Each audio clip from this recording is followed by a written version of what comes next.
Ten pocit, keď vaše video uvítá váš pes.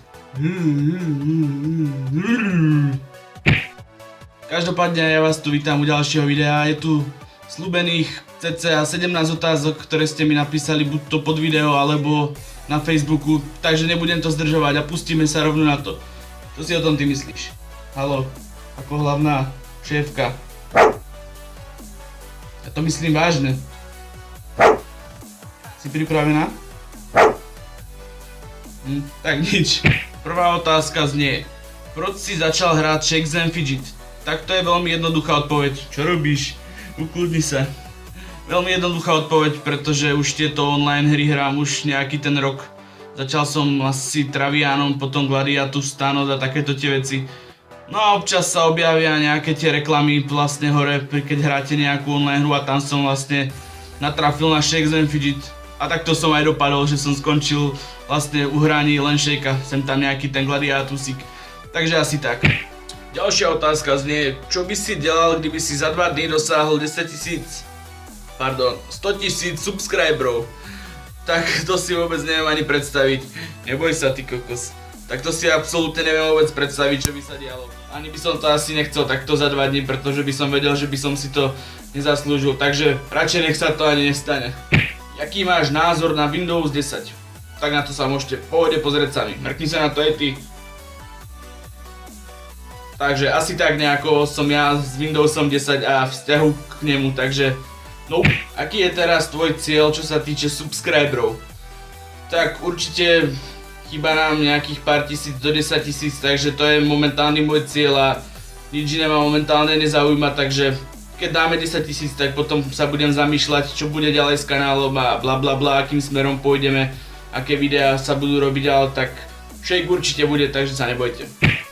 Tvoj obľúbený tým v NHL, tak to je veľmi krásna otázka a jednoduchá odpoveď, pretože je to Detroit Red Wings. Sice sa im posledných pár sezón moc nedarí, ale ja im fandím takisto ako Realu, už úplne od malička. Ty komu fandíš? Čo? Komu ty fandíš? Tak taký tým som v NHL ešte nevidel, a tak možno budú dobrí na budúcu sezónu. Co je podľa teba lepší? Luk, VAR, Mák? Má cenu začít natáčať na YouTube Shakes and Fidget? Tak čo sa týče v tej prvej časti otázky, tak myslím si, že každá rasa má niečo do seba. Chudák, ty si toho tak vystresovaná. Niečo do seba, ja osobne mám najradšej Luka, pretože za neho padajú najľahšie podzemka, ale VAR aj Mák má svoje nejaké čaro, takže to už je na každom. Hlavne záleží od kapitálu, pretože Luky ja si myslím, že najlacnejší, potom je asi Mák a VAR je fakt asi najdrahší. A čo sa týče druhej časti otázky, tak význam to určite má, ale ak dotyčný vlastne hodlá robiť videá bez húb, tak si myslím, že to nikto pozerať nebude, a keby boli akékoľvek kvalitné, tak proste tie let's play bez húb sú fakt nudné. Takže asi toľko k tvojej otázke, ale ak to chceš skúsiť, tak určite skús a uvidíš sám. To človek zistí po pár videách, či to má nejaký význam, alebo vlastne nemá. Si ešte panic? Si gamer? Tak táto otázka ma ako fakt dostala. Sice neviem ako gamer ani vyzerá, neviem ako gamer vyzerá, tak môžeme skúsiť urobiť nejakú zámenu tvári. Či to bude aspoň trošku vyzerať ako gamer. Proč sa mi pri tvojich videách objavujú videá Justina Biebera? Tak na tomto som sa fakt pobavil. Odpoveď je veľmi jednoduchá. Natočíš niekedy ešte Hero Zero?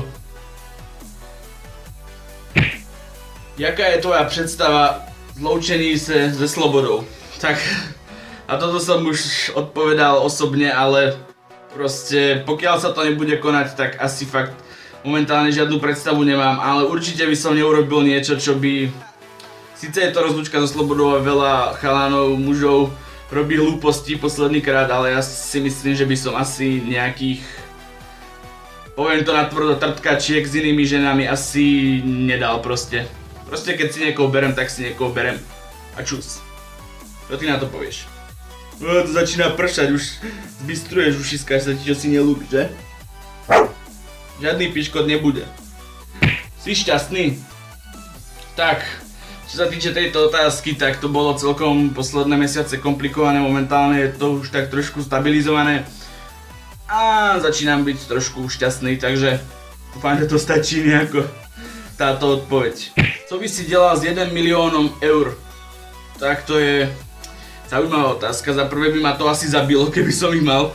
To je jedna vec. Keby som ich náhodou vyhral, tak by ma to asi zabilo. A teba tiež. No jasné. Kúp milión prepravku kartónov. Klasika proste. Klasický pes, že? Opica 1. Takže... tak určite by som si zaradil asi život svoj. Plus polovičku, to ako nekecám, by som dal mame, pretože si to zaslúži. Za to, ako sa so segrou, teda ja plus segra, tak som to myslel, ako sa o nás starala a že to mala ťažké proste celý život sama na nás. Celý život síce nie, ale tak väčšinu života, tie najdôležitejšie úseky nášho života musela sama bojovať. Takže asi by som, nie asi, ale určite by som jej tú polovičku dal a zbytok, taká klasika proste, byt, drogy, sex, alkohol, devky, kipo, robím si srandu.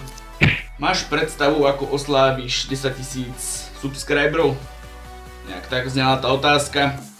Predstavu ešte nemám, myslím si, že sa budem nad tým zamýšľať nad nejakými 9 000 odoberateľmi, keď budú, no a uvidíme. Ťažko povedať, ale myslím si, že bude asi nejaké video, bude nejaký livestream, niečo medzi tým. Myslím si, že to ešte není nejaká, teda je to špeciálna výška už, ale není to ešte taká ako 100 000 napríklad, kedy by som mohol napríklad spraviť Draw My Life alebo niečo také podobné. Niečo z takýchto špeciálnych videí, takže uvidíme. No a posledná otázka, dve som vystrihol, pretože to mi prišlo také trošku divné. Posledná otázka, kto je tvoj najobľúbenejší youtuber? Tak to je pre mňa osobne veľmi jednoduché, pretože mám momentálne len jednoho, ktorého tak sledujem ho aj na streame, teda skôr na streame, ale pozriem si aj videá. A ty so mnou, pravda? No a je to Gosu, to už som hovoril, vlastne nepozerám slovenských ani českých, pretože ma to moc nebaví. Pretože je to okúkané, každý robí viac menej to isté, ale sem tam si pozriem aj slovenského alebo českého, ale Gostu ho proste, je to zahraničný streamer LOLka. Pre mňa obrovská osobnosť, pretože to, čo dosiahol, že dosiahol cez 800 000 followerov na Twitchi bez mikrofónu a bez webky, tak to ako klobúk dole. Momentálne už streamuje aj s mikrákom, takže je to o level lepšie. No a myslím si, že je to hodne charizmatický človek, pretože neviem, pri tých jeho streamoch sa cítim tak v pohode dosť. Žiadny stres, žiadny nič proste, žiadny tryhard, proste on vie, ako to má robiť. Presne vie, ako má na ľudí pôsobiť, takže myslím si, mne to osobne vyhovuje, plus jeho videá sú vtipné. Takže to by bolo asi tak všetko týmto otázkam. Dúfam, že sa vám otázky páčili. Na záver mám pre vás jednu challenge.